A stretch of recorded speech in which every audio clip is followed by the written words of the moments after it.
નમસ્કાર દર્શક મિત્રો, હું નીલમ સોલંકી વિશ્વાસ 24 ગુજરાતી ન્યૂઝમાં આપનું હાર્દિક સ્વાગત કરું છું। હવે નિહાળો આજના મુખ્ય સમાચાર। આજ રોજ પાલનપુર વિસ્તારમાં આવેલા ખારાવાસમાં જૂની દુકાનના કબજેદાર અને મકાન માલિકની લડાઈમાં મોટી જાનહાનિ ટળી। બપોરના સમયે કંટ્રોલ ચલાવતા હતા ત્યારે જૂની દુકાનના ધાબાનો સ્લેબ ધરાશયી થતા વિસ્તારમાં દોડધામ મચી। બપોરના સમયગાળા દરમિયાન ખારવાસ વિસ્તારમાં પબ્લિક ન હતી તે કારણે મોટી દુર્ઘટના ટળી હતી।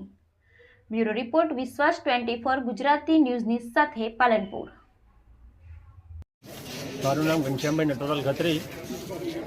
આ દુકાન મારા મોટા ભાઈની છે, પ્રકાશકુમાર નટોલાલ ખત્રી, અને આ દુકાન અત્યારે એના બાબો ચલાવે છે કારણ કે એના પપ્પા પેરાલિસિસ થયેલું છે, બરાબર। અને આ દુકાન મકાન માલિક જર્જરિત હાલતમાં મકાન છે।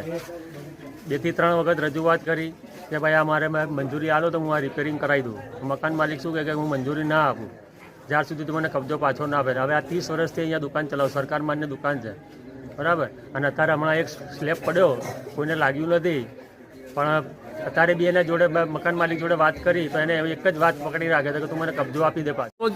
ખારાવાસ વિસ્તારમાં એક જૂની જર્જરિત મકાન આવેલું છે જેની અંદર એક જૂની કંટ્રોલ ચાલતી હતી, જે કંટ્રોલની અંદર કબજેદાર અને મકાન માલિકના ઝઘડાના કારણે જે જર્જરિત દુકાન હતી એ કોઈ ઉતારવા માગતું નહોતું, જેના કારણે આજે બપોરે આખો સ્લેબ અહીંયા ઘરાશાયી થયો છે।